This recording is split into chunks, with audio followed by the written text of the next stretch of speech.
So g'day everyone, back with the second episode of Draft Doctors with my mate Griff here, one of the OGs of Draft. I think people enjoyed the first one. They definitely enjoyed our buy low, sell high dribble, Griff, where we went 120 deep. So and I think it was valuable. I've already seen some people like straight away in the Discord throwing trades in there. I've seen a lot of Jaden Campbell after I chatted about him in the written article today on Substack. So I've seen a few people floating things because the duel might be coming. Appreciate everyone who tuned into Draft Doctors. I think we've got 5 teams. I've given 4 to Griff. Someone came in late. I'll just lead that one. That was pretty easy. Yeah, cool. So Griff's going to drive this ship. He's been doing a bit of thinking about some of these teams. So thanks everyone who submitted, everyone who listens. We really appreciate it. Just share the screen for the first team here. Right here, we've got Birdie, who is back again. So, Griff, we spoke about Birdie's team in the first episode. I don't expect you to remember. I don't remember really, but we'll see how he's going. He has, I think he's actually improved his ladder position. I think Birdie might have been 12th or 11th. He's up there 3 and 7. Don't think that's many more wins, but at least the ladder situation is like manageable. But there's a bit of a gap between him and sort of that guy in 8th, Jamie there on 6th. And then they're all, look at that. Holy F. 1, 2, 3, 4, 5, 6 teams in a massive 14-team league on 6 wins. So like that can go either way. That's pretty crazy. And then Ken 10-0 in a 14 team is just disgusting. Birdie, if you're watching this, which I know you will be, please comment below Ken's top 4 players. Who's he anchored that team around? I'd be really keen to see. So, Griff, take it away. When you looked at Birdie's team here, what were your thoughts, mate, when breaking it down, and what stood out to you about some moves he can make and maybe try and turn those 3 wins into 6+ in the next through the Origin period?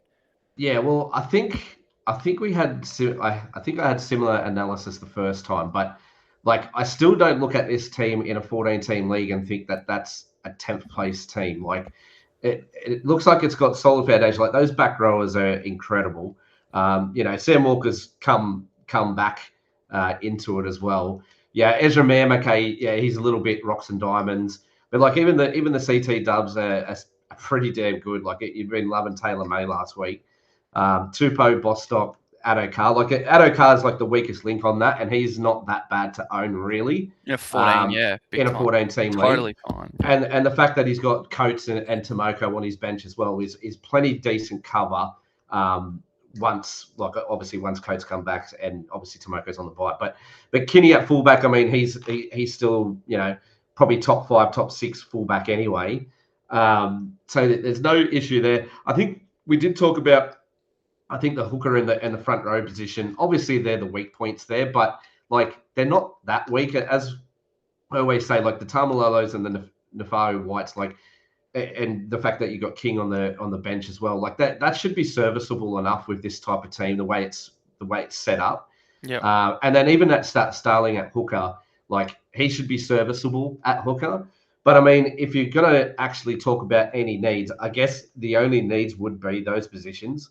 Would be hooker, a front rower, or is to sack one of those positions completely and just literally play the AE and try to find some upside somewhere. So like this week, that's obviously the play, right? Because this week he's got the buys and the injuries to those players.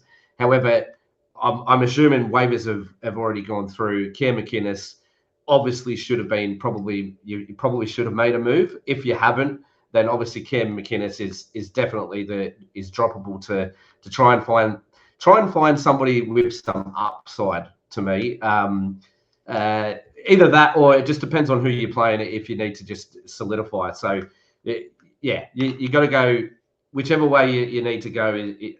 Comparing to your opponent is how I would look at it. If your opponent this week is just got all upside play, then maybe go for someone solid. But if they've just got a lot of toilers, a lot of solid sort of base guys, then I'd be trying to hit some upside there or something like that. So, but the only needs I've got of that, if I was to sell somebody to try and fix one of those positions, like maybe get in a top front rower, because I really wouldn't be looking at hookers. It's hard to sort of look at a hooker unless you could somehow flip one of those 2 RFs into a Harry Grant or something like that. Where he's at on the ladder, like Starling can play all the buys. Starling's fine. Yeah, I appreciate your thoughts, and I agree. When you look at it in 14, you go, "How is this just not breaking even?" Look at that back row. You know what I Bro, mean? Like and it's like there's enough insane. upside in the back line, and like it's not like he hasn't won. He's just had a couple of losses, and a lot of Yeah, that is feel the like there's Walker a the luck factor Walker there. Kinney slow start. But with KPP's hot start, Preston's hot start, and Yo, like that's unfortunate that didn't convert into anything. So the first thing I Yeah, think is King's back. That's awesome. Lolo's a bit injured and probably play Origin. He can go if there's an upside stash. I would be going hard at all those bunnies guys, those Dolphins guys in a 14-team league. I'm sure there's very little, but like Donahue might become relevant. Does Gilbert not get named? He becomes relevant. Any guys that play 12, 15, sort of, I don't look at 18 just yet, but just hammering upside there because King comes in, that's great. He plays 12. McInnes has to go, punt him, and he's not even worth holding given the minutes with Colquhoun. I don't think yeah. McInnes will nearly ever be relevant. I seriously made a big blunder last week by bringing him into my team, and he almost was gone from the game after the first 5 minutes with that ankle. Yeah. So he And was you lucky can't to get a predict the 40. ankle, but I just I don't know, think but in this yeah, meta, I don't think he's really relevant. Doesn't have the upside. no, So then with Yo going to Origin, what you do is you drop McInnes, pick up Lindsay Smith if he's available. That's like your sort of yeah, handcuff, and then you go Lindsay and White. They'll do your job, or Lindsay and King, or King and White, and then Lindsay. Maybe his trade beta for a high score if depending on the league. I know that's a bit of a stretch. What I also would do here is obviously the captaincy situation. It's a bit dicey sometimes rolling Walker out or Kinney out as captain, but they're great VC guys yeah. They're situationally. awesome Walker will VCs. generally play before Sunday. Kinney will generally play Saturday Arvo or Sunday Arvo. So it always sort of works.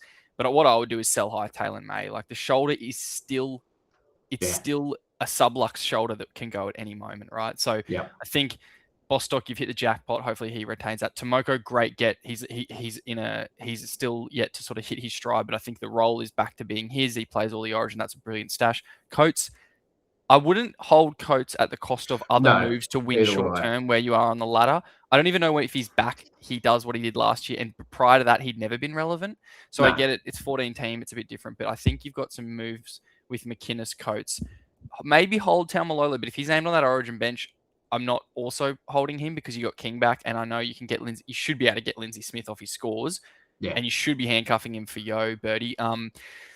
Yeah, generally speaking, I think something I heard today. Kai Pearce-Paul nearly had more points. He had 8 offloads and 11 runs or something last weekend. So Kai Pearce-Paul is like genuinely one of your safer captains for floor because he'll either 40 tackles or 6 offloads. He'll get to 45 plus, which in a 14-team league, your captain just needs to go 55, 60 plus. And I get it's not like the best play, but he's an option for captaincy to try and do this. But you need to get on the Lindsay Smith or anyone who benefits when Yo goes off the Origin. Yo will rest a bit, I reckon. Worst, geez, in a pinch you could go Leota. Hey, like I'm just trying to think of that. yeah. But the team's good, mate. You just need Tupou to fire. You've got the Tupou Walker, that's great. Bostock's great. Adokar, as Griff said, is totally fine. Tomoko's an amazing stash. That's good. Just keep him for the buyers. But your move that stands out to me is the Taylor May sell high off these scores lately because if he goes down, bit of a different story. I think you could bundle Tupou and May and get an upgrade, right? And get someone who's playing good Origin coverage. I don't know who that is exactly off the top of my head, but that's sort of where I'd be looking to make a move.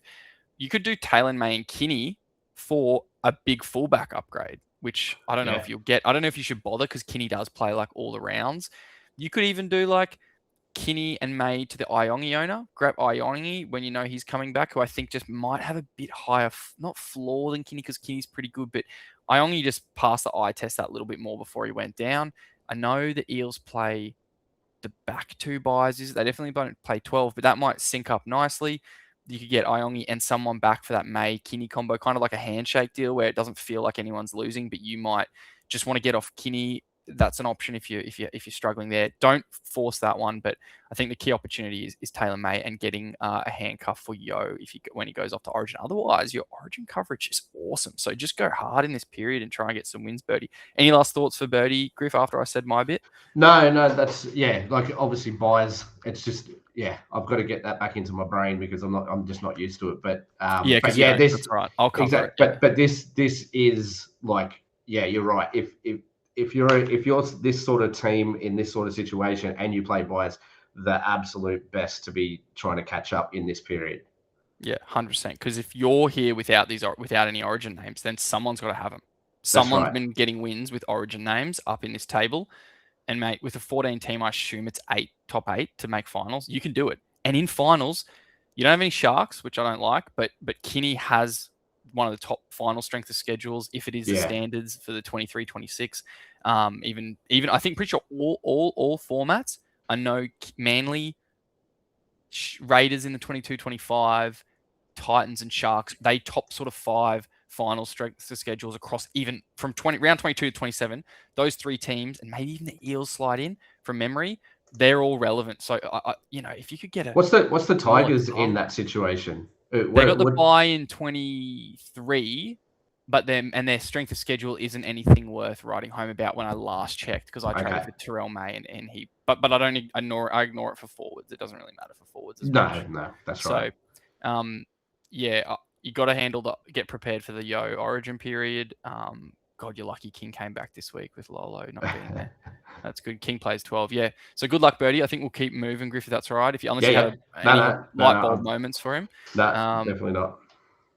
Oh, he did send this through. Sorry, I couldn't remember who had. So yeah, I'm just looking. I did have a look at this yesterday. Yeah. So the luck factor is hurting him, not as much as some other people actually, but it is definitely hurting. It is noticeable. You're right. It is something to consider, especially there's a few guys that look to be cruising, and these are still in that 6 wins category, so 3 more than him, and have had neutral stuff and a bit of positivity up just above him as well. So yeah, I think that matches the eye test, right? We look at the team and go, oh, this isn't that bad of a team. It's the way the timing of it sort of has happened for him.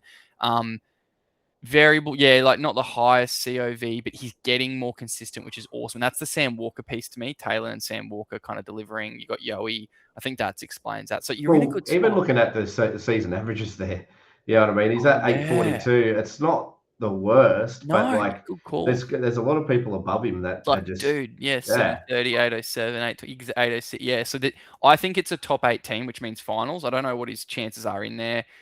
With the Walker Kinney being your big dogs is maybe not enough, but it's not over. It's definitely not over, Birdie. Keep digging. Don't be rash. Plan ahead. It. I mean, if he's only going for a top 8, he's only got to move 2 spots. So I know, and that's so doable with how good his Origin setup is. So keep hammering the Origin plan. I know you've got Oracle, which is great, and I hope that's been a contributing factor to you improving. But the team's not bad, mate. Just keep holding strong. Next guy is Shot. He said CTWs are a bit shot at the moment, ironically, he reckons. He had Sione Katoa into Piloto originally. Yeah, that's fine. Hoping to pick up Lauli and Leotawa, who's great for Origin coverage, Leotawa, if RTS stays hurt. And even if RTS comes back, I think it's Pompey that drops out. I'll hand over to you, Griff. What were your thoughts looking at Shot's team there? Yeah, so obviously the CT dubs is the major needs there. Obviously Simi going down really, really doesn't help, but I actually think it can help, because to me at the moment, I see that they obviously have to pick their auto emergency, right? So he's picked Jai Gray there, right? Which is obviously what you would do if there was a flex spot anyway. That's an obvious for if you're just going to, because he's got Dearden as well, right? So but obviously, Savala is going to be able to do a job there for a couple of weeks. He just goes in for Dearden there. Yeah, easy done. Great stash. So the moves, to me, I would just be playing that auto emergency for Simi anyway, and trying to get that Jai Gray score. But yeah, obviously having Howarth and Sewer is a bit yuck. I mean, I don't know what's on. To move to Lauli and Leotawa is probably fair enough, bro. 100%. Howard sucks. Stewart sucks. Coates, you don't need to stash, but I don't hate it. Yeah, you've nailed it. He's lucky he's got Lehigh, because Lehigh is going to keep rolling, I think. Yeah, exactly right. So if I was to move anyone to try and buy somebody, I would say is the fact that he's got Mooney and Tino as both jewels. That just screams to me to potentially move one of those guys. Guys, sorry, a little technical difficulty, just a little internet spike there. It does happen, but when there's only 2 of us and it was patchy, I'm stitching these together. So if it looks a bit silly or a bit clunky, that's all it was. But just sharing screen, we were talking about Shot's team here. We mentioned the CTWs first of all. where he can get rid of Coates or Howarth, Howarth or Sewer. And then Griff was talking about Mooney type thing with Tino. So take it away, Griff. Yeah. So what I was saying, if you're going to make any moves, I'd be looking at moving, either Mooney, Tino, or Steph, just to try and maybe get another CT dub. Like, because you probably do still need a decent third CT dub option. But yeah, Mooney for me is the obvious sell because of the like his ceiling's good. Don't get me wrong, like it's great to see, but I just can't see that being like a continuation for the entire season. You know what I mean? Like a 120 ceiling is great. Don't get me wrong, but you just don't want to rely on that, mate. Not in finals. Look what he did last week against the Dragons in a thumping. You know what I mean? To 53, which is still, don't get me wrong, that's still fine. But no, he can go, mate. Yeah. He goes, and you pump Tino up there. And all I wanted to add there, shot like I think Griff's nailed it, is just the combination of Uto, Carrigan, Tino over Origin. You're doing well enough that you don't want to like break your team down to do that. Kind of Dearden being injured kind of helps you because he just isn't a factor. It won't be rest. It won't be half games. But the three Origin bigs in bigs basketball language, the three Origin forwards, that hurts you a little bit, mate. But like the Kinney Gray coverage is great. Like that'll help you through if you do play buys. But yeah, Griff's right. One of those, you need to sell high on one of these forwards, mate, and capitalize in a deal where you get something back that can help you in the back line. Like Fainu, I mean, you've sort of weathered like at least 2 weeks of his injury, but that's going to be a long hold, I think, with his foot issue. Hope, I know why you sort of did that, but I would just AE that Egan spot and resolve that with a better stash, a 2RF option, someone that has like a chance for some upside or like a sleeper hold. Like I think like Ewan Aitken might be out there. I don't think in a 12-team league like he'll be there anymore, but he's a guy that just look at round 12. Is there a Dragons guy there? I'm sure Dylan Egan to be owned, but he's the type of guy you want to look at. Even like a Chris Randall, if he plays 60 plus minutes, he'll play round 12. So drop Tristan Hope, get Chris Randall in there, bump one of those guys up to FRF and sell one. I think the team's decent though, and you're in a good spot if we just flick over to your stuff. Thanks for jumping on the Oracle. I hope it's helping you. But yeah, good signs that you're not too heavily influenced by luck, whereas a couple of blokes beneath you and above you are like doing a little bit better, but you're definitely like not missing out on luck either. Got some guys chasing you that have a bit better true skill and like a kind of close-ish in terms of TPR.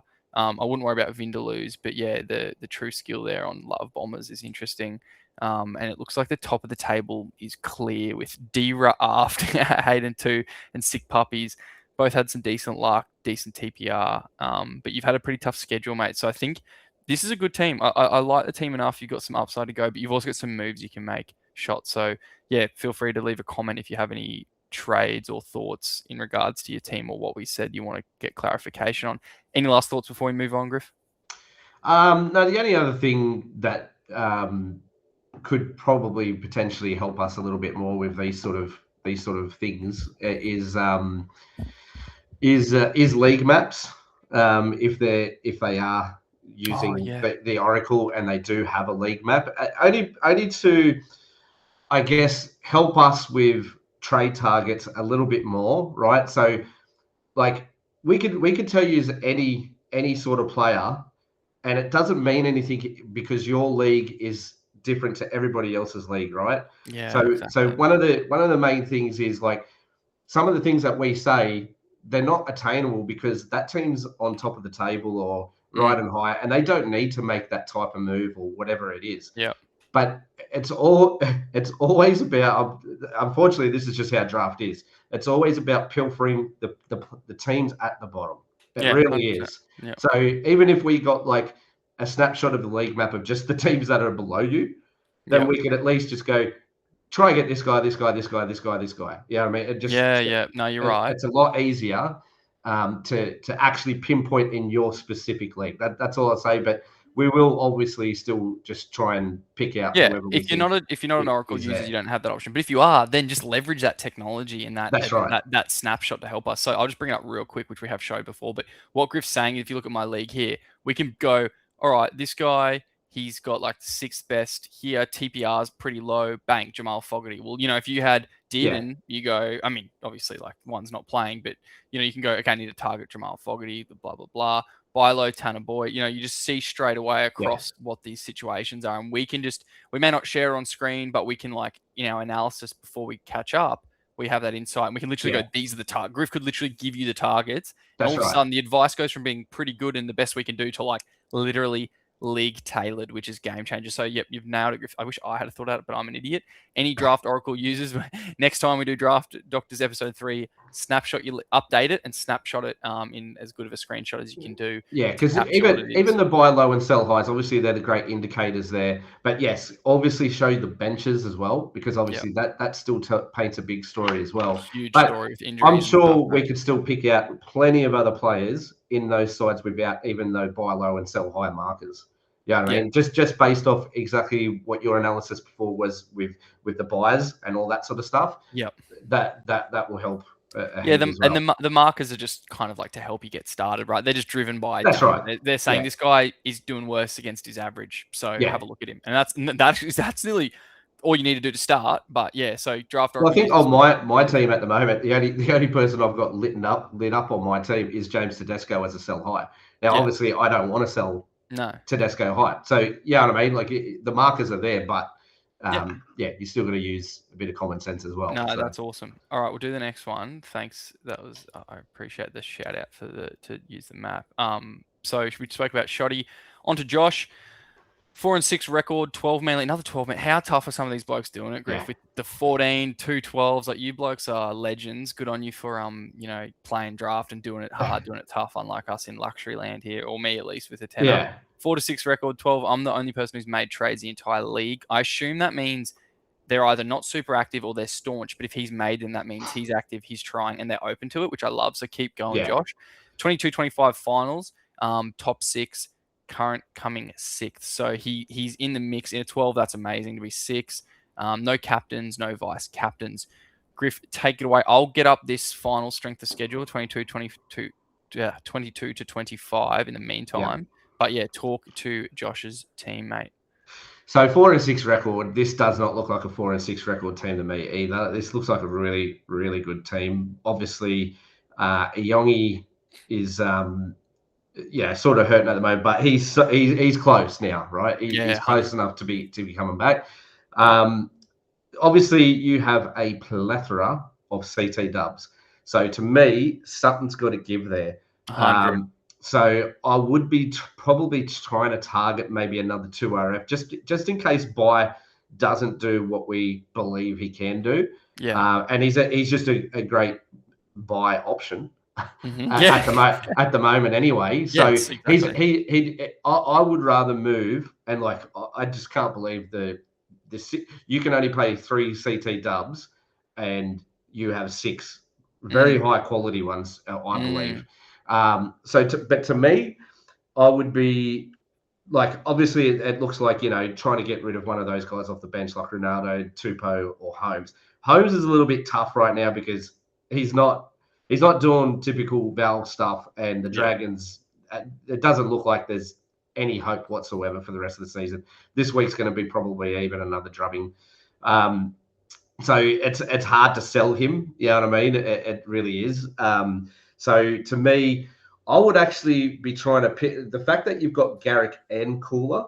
Mm, I would actually probably be trying to get off Garrick, right? So I would probably use Garrick because he's probably one of the bigger names there anyway, mm, and trying to leverage he doesn't have the goal kicking, right? So he's not going to. He has at the last couple of weeks, but Fogarty's back now, so you would assume that he goes back to goal kicking. mm.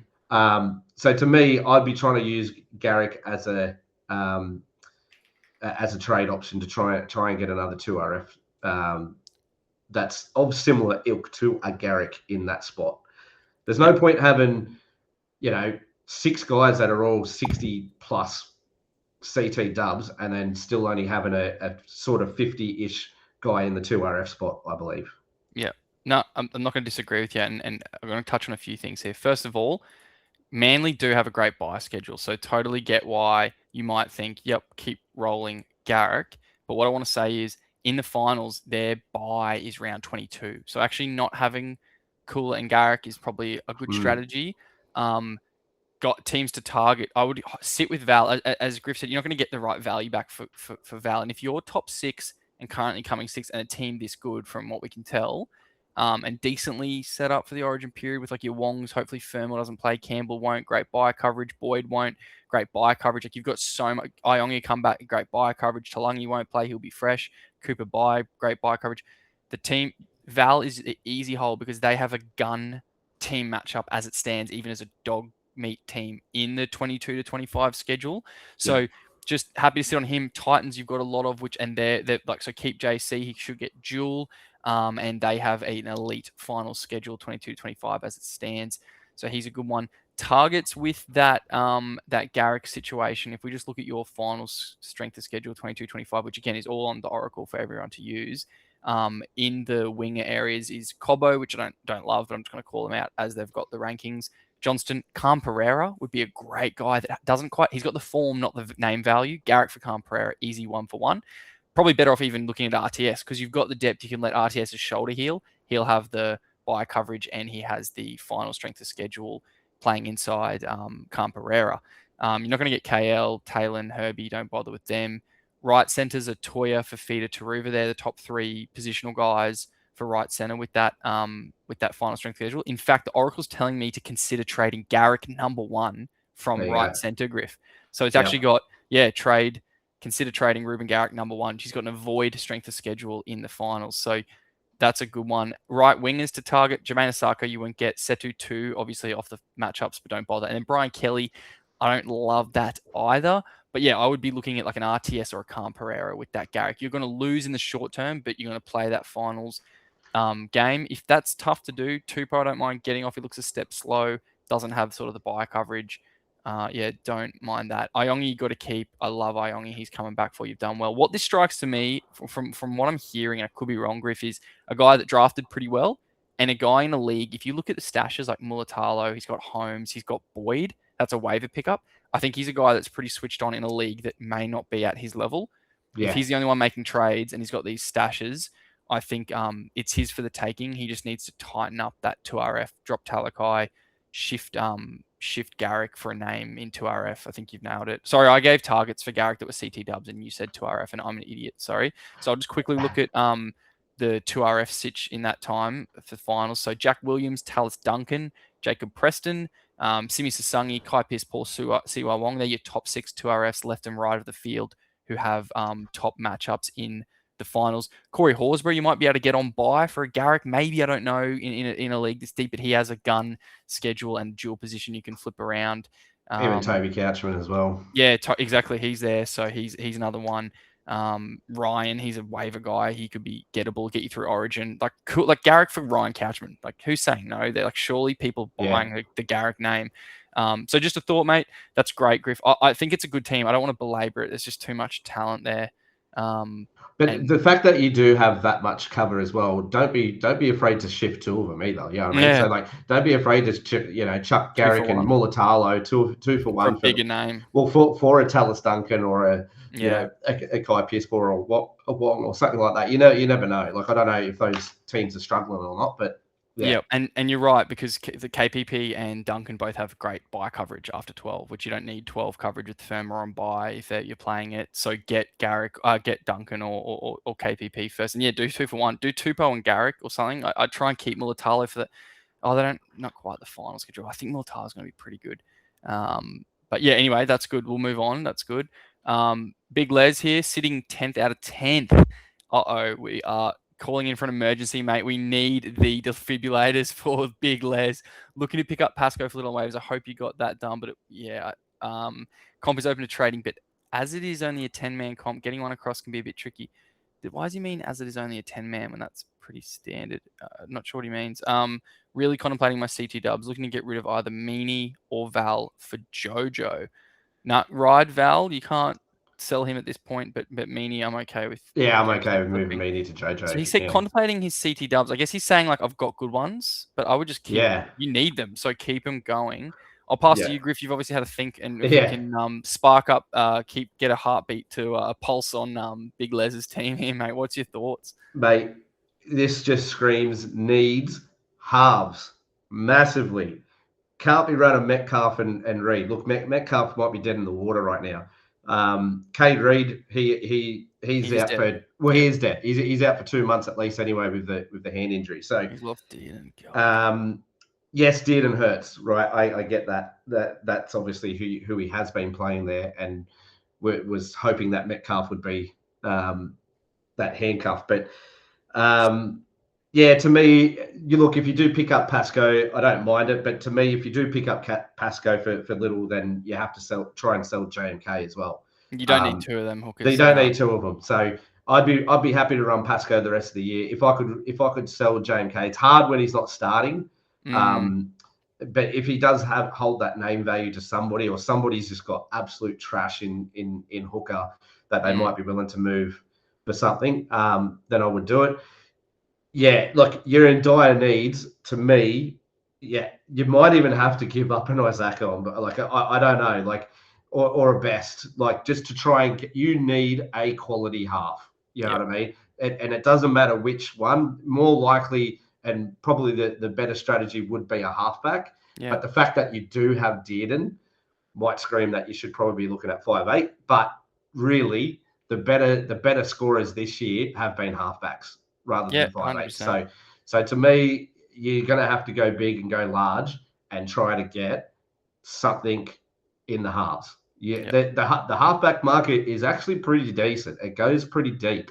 But you need one of them. So yeah, there's going to be someone out there, mate, who has got a good halfback on the bench or a double up, right? Like I got rid of my backup. I had Dylan Brown. I did the move this week. Yeah, Dylan Brown would be him. even just a great move. He's a great get.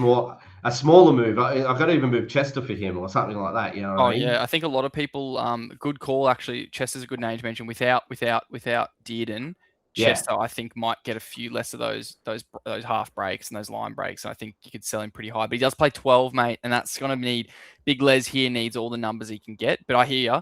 What I was going to say is this looks like a team that has waited on Marshall King too long. Has had Jai Gray injured. Has waited on Murray. Oh no, did Murray started? Sorry, but yeah, got him back. He's waited on Leo Thompson. You know, like he's waited on Metcalf. He's kind of probably held guys as the losses racked up to come 10 out of 10. But mate, the bottom line, Les, is your last. It's round 11. That's not making finals if you don't put together multiple wins, and that costs you something. You have to unfortunately run a Sarko because not only the Dolphins play all them games, but they're good. They've got ability because they don't lose many blokes to win them, and so you have to keep a Sarko. A guy I'd do is Best high because Best is injury prone, goes to Origin, and the Knights don't play the first two bye rounds. You have to shift Best. Like the moment you see this video, Les, Best is in your deal. Great work stashing Egan because he plays next week. Little. You got to go. Hopefully you got that thing. Dearden, you sell Dearden and you sell freaking Best and you get yourself a gun halfback. I don't get Tanner Boyd. I mean, hopefully the Tanner Boyd owner has coverage. Dylan Brown, I wouldn't do the double for. I feel like a Dylan Brown owner, if they've got coverage, should be able to do Dearden 1-for-1 playing the upside, knowing that Dearden's been better than Brown, so to speak. I actually just saw that he has Tedesco. So even coming last with Tedesco is pretty rough. Like, I guess that is my fullback and flex. I've got Tedesco on Gray. That's great. Just Gray's not been there, and Teddy did start lowish. But this team is good. You've just probably waited too long, unfortunately. Names. I would not have waited for Marshall King to come back. He doesn't move the needle. No, for me, he doesn't either. I don't know if you've just found. I think you've just found my content recently, Les, and maybe over time you'll watch some more and get into my sort of psychology around draft. And a guy like Marshall King isn't worth it at the start of a season when he doesn't win you weeks and doesn't win you comps. In week 2, if there was a choice to be made around stashing Boyd, Sasungi, any of these names, Marshall King had to go. And I get Leo Thompson, he's paid dividends for holding, but he would have been a guy I would have shifted for something that was more meaningful. But again, you've lost Dearden, but you had him, and so that's just bad luck because the back line, if Dearden's in there, obviously the Reed piece, I don't know what happened there. What went wrong for Reed to come into the lineup? That's pretty grim. But God, the back line's good. Chester, Best, Holmes, and that forward pack is wanting a bit. With Wong's come good now. Teddy's coming good. Gray's back. Origin coverage is okay if he plays buys. 10-team league, I guess, is where probably it falls down a bit. No captains. I mean, teams probably should look this good in 10. To be fair, actually. There's a bit going on here, Les, but all I'm saying is what's backing up Griff is you've got to get a half in there and you've got to sell some stuff and be aggressive because 3 more weeks of dilly-dallying, it's lights out, mate. If you 10 to 10. I don't know what that 10 out of 10 looks like, Griff, whether he's like that he's on 3 wins and then the next guys are there's like 4 guys on 4. Regardless, if I was 10 out of 10, I'd just be throwing stuff at the wall, mate, because enough talent here. Best can go, Chester can go, Dearden has to go, Holmes in a package can go, but does play the buys if he doesn't go to Origin. Well, I did also just probably, I'm not sure if he's got the Oracle or he doesn't, but I don't think so. just looking at the Oracle with the upcoming hot player runs, look for that next 7 rounds. Yeah. There's names on here like Ethan Sanders and Nicarima. You know what I mean? Like they're not sexy, but they could do a job for you over this period to get you back into this. Dearden for Nicarima, it's not pretty, but it does a job. And then AE Metcalf if he's allowed to or whatever. If I was selling Dearden, I'd probably want something else as well. But that could still possibly be done. You know what I mean? Like and even getting rid of even Val Holmes. Well, I'd put it this way: I'd get rid of Val Holmes for Nicarima right now. Yeah, do that right away, and then do Dearden for. I'd love a Dearden and Best for Boyd, right? Because if the Boyd owner's going all right and has coverage, hell yeah! Like he should want Best's upside and know that Dearden's coming back soon. And then give him Boyd, and Boyd's going to do the job throughout all Origin. That's a real good one because you're looking at average-wise, that's a deal that should get done, really. Bro. Average, 76 and a 73 for an 80. For an 80. And 80. And it just depends because we don't have league map for Les. We can't see what that Boyd owner might have. I'm just trying to think of names. Brown is your kind of 1-for-1-ish with Dearden, in my opinion. Maybe throw a sweetener in there. Would you do Best and Dearden for Brown? That's a bit rich, is it? That's a bit rich. Yeah, so that's too rich for me. Could you do Best if you can't do Best and Dearden for Boyd? This is a bit gross, but I can't think of a better option. It's for Jaden Campbell. Yeah, no, I do it for Jaden Campbell. I do it for Jaden Campbell right now. 100%. He's going to play 12, 15, so he just has to get it done. Anyway, Les, we've given you some great advice, mate. I know you don't have Oracle. Don't go so hard at it straight away either, right? You can't just go Dearden and Best, and because to me, if you went Dearden and Best for Jaden Campbell, you should just get that right there and then. But say Dearden and Best for Campbell and someone maybe, you know what I mean? Just dip your toes in first, and then you get to the best part of the deal. Or you always give your medium offer first. Yeah, and then you get to your best offer pretty quickly anyway. You know what I mean? Yeah. But just don't just throw crap out there like Meany and Metcalf for Jaden Campbell because this is never going to happen. And it just puts them offside. Yeah, puts you offside as well. So go ask for a 2 for 2. That doesn't want to go. Okay, mate, I'm willing to settle it, and then settle with a lesser second, and then come back to your final. So have your three pillars. It's a good time to touch on this because we haven't spoken draft trade strategy this season yet, except maybe I did briefly in one of my other videos, but I do usually touch on it. And the big one is work towards a win-win, keep it low stakes. So, hey, mate, I see you're doing pretty well. You've got coverage. Dearden's is really good. I need support in that area. Can I give you a package that lets you win in the long term and helps me out now? Like be transparent and don't be offensive with low ball offers. Start high. Go. I'm thinking, as you said, Best and Dearden for who was it? Was it Val and Dearden or whatever for say it's Jaden Campbell and X. If he goes, nah, that's too much, you go Jaden Campbell and Y. Coming down off that second one, make sure you want them and they do a job for you, i.e. coverage. It's like Bostock or something that plays all the Origin or whatever it might be. Yeah. Then that's no, okay, mate, I'd settle for blah, blah, and blah for Campbell. And it's like, sweet, that should get there. But start going for, I think, Boyd over Campbell just with his durability first, and then go to the Campbell owner separately if he's on the boil as an option. Sounds disgusting to me to be going for Tanner Boyd this high, but he keeps doing it. So and it's just he's got the role with the Metcalf news. Well, the Metcalf news is probably made it even greater for him, really. And he goal kicks as well, so you can't really take that off him either. And they're a good side of the Wales, so. One of them CT dubs should get you a Nicarima or a Chanel Harris. Easy. They'll do a job. Make sure they're on Origin coverage for your Les, and then look at your next one. All right, next teams, heaps there. You haven't seen this one, so we'll do it together. It's all good. It's just one team. Ryan's in the community league with us and in the Discord, very active. One of the immortals in the Discord. He's there every day giving good advice. Look at that bench. Yeah, so from what I know about Ryan's comp is he usually pumps them every year, but this year he started slow, so he's been working hard to kind of reclaim it. I think he was open for just a discussion on his team. Might be a bit of a. I feel like this is just a flex. This might just be a flex, yeah. Which is fine because Ryan's been around, very active in the community. So and he's on the Oracle, so I'm more than happy to chat about the team. Top to bottom, obviously he's done well to get Leo Thompson in there. I'm pretty sure he started with Mooney, so whichever one of those come in while Haas was lost is great. Back row's good. Lukey without Dearden could be a sell high, in my opinion. You probably just don't need to, but he'd probably go to Origin and then no Dearden at Clubland. And he's got a history of injuries that he has been great for this year. That's fine. He's just always been on my sell high since day one this year. I just don't know how long it goes, but he's been amazing, but no Dearden, I don't trust it. Yeah. The work rate's amazing with him. So again, don't have to, but if you are being nitpicky, Ryan, I think Lukey, great sell high if he gets named for Origin, or just thinking that there'll be a down tick without Dearden. Sasangi, yeah, he's 4 to 6. You've lost Dearden, but you've got Galvin. That's fine. DCE's a perfect 5'8". Who cares? CT Dubs are brilliant. Obviously, Toto, you're going to ride that wave, but you've got 2 great backups.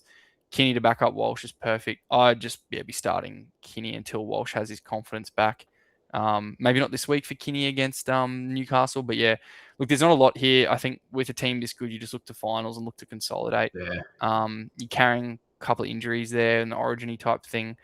In that case, I like doing 2-for-1s because I value. So say like a player is ranked out of 10, I value a bench space like a 3 or 4 out of 10 kind of thing. Like a bench space to me in my comp, which might be the same as this comp, given the quality of this team. Meaning some of the players he's playing might not be that switched on.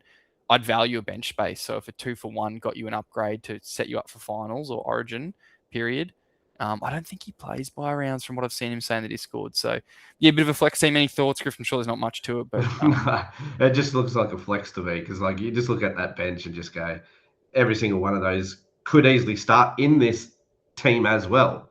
Yeah, you know what I mean. But then you look at the team that is actually starting there this week, and it's freaking good as well. Like it's crazy. Yeah, you got Chester and Bostock off sort of. I guess the only thing you look at now is you just look at your strength of schedule for the finals with this type of team, and then you start making moves towards that. Like, so I don't know what final system he plays, but I think 23-26 because I have me and Ryan have been vocal about Mulatalo in the finals for people. Right. So just looking at the finals for the 23-26 in the Oracle, fullback Kinney and Reece Walsh are 1 and 3. Perfect. Yep. Tick. Don't need to think about it. Left wing, Lehigh Hopewadi is number 1. Okay, sure. Left centre, Kale Lero, Latrell or Talon. Yep. Maybe work towards one of those blokes if you can, I guess. Yep. But even right centre, Tom Chester's number 2. Yeah. Yep. Right wing, no, he doesn't have any of the ones in the right wing. Halves, Daly Cherry Evans is actually in the halves targets. That's amazing. As a gun as well. Oh, so he's got the gun. So he's got the gun. Yeah, that's good for him then. So, and then even when you go to the props, Tino's number 1. Oh, true. Trey Mooney's number 3. True. Like the only hooker targets it's got is Reece Robson and Harry Grant. So yes, he's pretty much got every, and even on the right 2RF, it's Wong and Lukey 1 and 3 as well. So I'll share it just so everyone who's like watching this that doesn't know, like this is what Griff's reading from, which is one of the new stats. Well, is the stats suite for Oracle users. So a lot of this stuff lives in my database and my platform, and now I've like created a viewpoint for users to kind of just come in here, peruse it. It's the first week of being live. Basically, it starts with your matchups that you guys all see that I'm more than happy to share. Everyone sees that, but then for Oracle users, they get a specialist options of like upcoming the next 5 rounds, what teams have what, and that's all calculated. It gives you a bit of an insight into how and that sort of thing. So you can see like, I'm going to target teams from this group here from Chase and Wins, blah, blah, blah. But if you're looking ahead, what Griff's touching on, he's talking about players. But for example, say Ryan does this, he goes, all right, get off these blokes basically, unless they're middle forwards kind of thing, and get onto these guys if they're spine or back players. And it's weighted for spine, edge, fullback, and halves because obviously they're the type of players that benefit from weaknesses as opposed to sort of props and hookers and stuff who just sort of they sort of do their thing, right? Locks and props. So, yeah, that's what Griff's referring to. So if you are looking at what we're talking about and how to get an edge, this suite of stats, beyond everything else in the Oracle, gives you a massive edge because you can constantly be getting the latest updates. So each week when I put the new data in from the round that has been and run all my accuracy checks, all my projections and stuff, then that data set gets updated live. So it's always fresh every time you generate it in there. So you're always getting the latest insights. So all this stuff sort of like league based, and then there's all your team based stuff, but now with stats, you're getting all that advanced metrics, all that stuff looking ahead. So that's what he's referring to. Griff, thank you, mate, for your time. Sorry about the tech issues. Oh, good, bro. Great call outs from yourself yet again. So you're 3 from 3 in terms of a big insight. Today you mentioned, guys, if you're on the Oracle and you submit to draft doctors, chuck us that league map if you're in trouble, so we can kind of see. And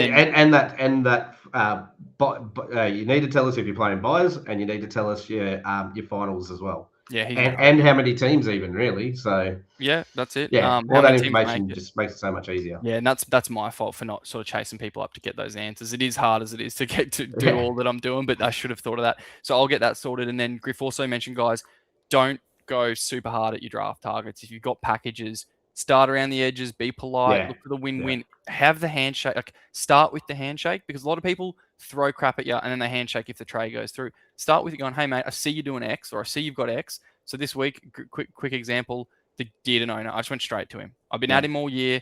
I did have a bit of cachet because he turned me down I offered him Twile and Lehigh. Bro, he said no. And then every week I just sent him their scores going, mate, because I think he thought Lehigh sucked. And I was, because he started with a couple of 40s. Every week I said, mate, Lehigh, since I offered him I picked him up on waivers. Bro. After the first 2 weeks. Jackpot. And I just would say, like, mate, since I offered you Lehigh, he's gone 90, 110, 80. And I just was being polite and I was saying, mate, I'm not being a dick, but I want you to know I was not trying to run you round. I genuinely thought he was a decent addition to the Twile package to get me Terrell. And he was like, oh, then he saw Twile scores, like, oh, I wish I had done that. So this week when I said, mate, just relax, but I'm coming at you with a win-win. Tino, Ronaldo, screenshotted in Ronaldo's finals last year where he ran our Supercoach finals where he went like 90, 100, something like crazy. I said, Ronaldo, who's coming back this week, I'm pretty sure this is what he did last year. And I said, and Dylan Brown to fix your Dearden. What's it look like for Terrell May? Understand you're losing a big dog, but here's a big package. And he went, oh, mate, I like it. And we workshopped it. And it was all about the win-win. I said, there's no pressure. But I think it makes sense. And he just went for it, dude. And I'm like, jackpot. So that's the type of language, that's the type of thinking you need to do. Is who's injured? Jackson Ford's on the bench. Go to that owner with Tino plus. Go, mate, you're panicking. I can hear Tino plus someone else. Give me Jackson Ford type shit. So you guys have got it. Anyway, I'm rambling now because I just love it too much. But Griff, thank you for joining us. Everyone, thank you. Cheers, mate. Thanks for having me. If you guys enjoyed this and you want to be on the next one, just hit me up on all of the platforms where I'm at. And if you're on YouTube, give this a like, please. It all helps and helps us sort of like just grow the little brand here. And that means we can bring Griff back because we're growing, and that's good. So thanks, everyone. Catch you later. See ya.